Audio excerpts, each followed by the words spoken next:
want to know how was deciding to make Ryan Gosling so not strong, not the strong silent type. He's really weak. He screams like a girl. Yeah. I was. One of the fun things about Ryan Gosling in this movie was the way he decided to deconstruct. We decided, actually, because it's a deconstructed private eye that we're playing. You take the myth of the tough guy, and then you start cutting away at it. And he was game. He wanted to.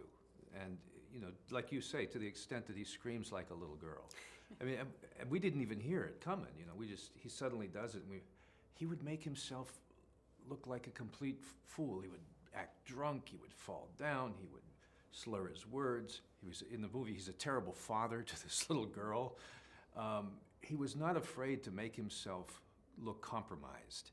And that's one of the things I loved about him as an actor. It's one of the reasons I knew he'd be perfect, because we're doing a story here where the guys are kind of, the villains are very scary, but the guys, the two knights in shining armor, except it's not really shining, they're schmucks. They're the least likely people to investigate and go against these impossible odds that they face. You were on set, sure. Did Russell Crowe enjoy kicking Ryan Gosling ass a lot? No, it's interesting because actually Russell was a good, almost like a nurse in a way, because he would instruct Ryan during the fight scenes on how not to get hurt. And he'd say, okay, I'm going to put my boot right here. Now you watch your head. And it was like watching someone very gently coaching another actor through a fight scene, because Russell had done so many fight scenes over the years, and Ryan maybe not so many. So it was really almost touching to watch the two of them stage a fight scene where they're looking out for each other like that, trying to keep each other safe. I think that in his genre, this movie is a masterpiece, because there's a lot of action, but there are many nice touch, like the cigarettes, the human table, the mermaids. It's so rich with these little things. I was put all that thing in action, because there is brief moments, like seconds, and in brief seconds you see a genius scene.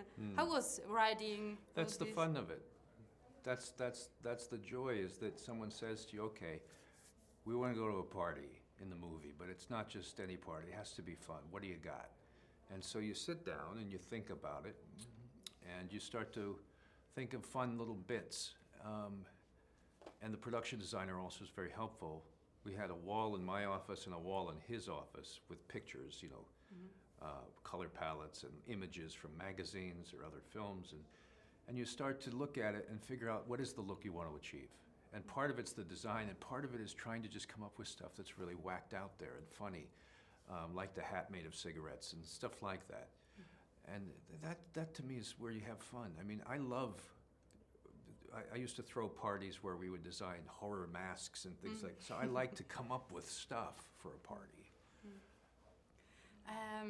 I don't know, maybe there's material for a sequel, and I think that a nice thing would be a singing duo with Russell and Ryan, because they both sing. Do you agree there will be a scene, and which songs will they sing? I don't think we do that, because that's what happens in a lot of buddy movies. Like, remember Jackie Chan and Chris Tucker? They end up singing to each other and stuff. And No. But we did have an idea. In the 70s, they used to have a show in America. They would do this where they would have a story, sometimes a mystery, and then at the end, you'd cut to the characters, and suddenly they're all a band, and they'd be singing about the story you just saw. And we wanted, I pitched that so many times, and I just got shot down. But I wanted to have Ryan and Russell just singing about the lessons, and Holly is on the drums, and Gowrie is on the drums, and I thought that would have been fun. Last question. The movie is very fun, very light, if we can say, but there's a deep moment when Russell Crowe's character says the most important thing in life is to be useful. Yes. Do you agree? What do you do in life for being useful? I don't know, except that when I slow down, I get very sad. I have to keep working and keep making films. I used to think that the greatest thing that could happen was to have all this free time. And now I know that free time is the enemy.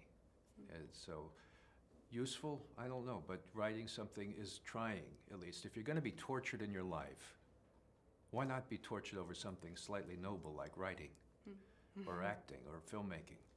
You know, it's better than worrying about car payments, you know. Make it about something that actually, at the end of the day, gives you a product that you can be creatively proud of. You know, that's where I'm at. Okay. Thank you very much.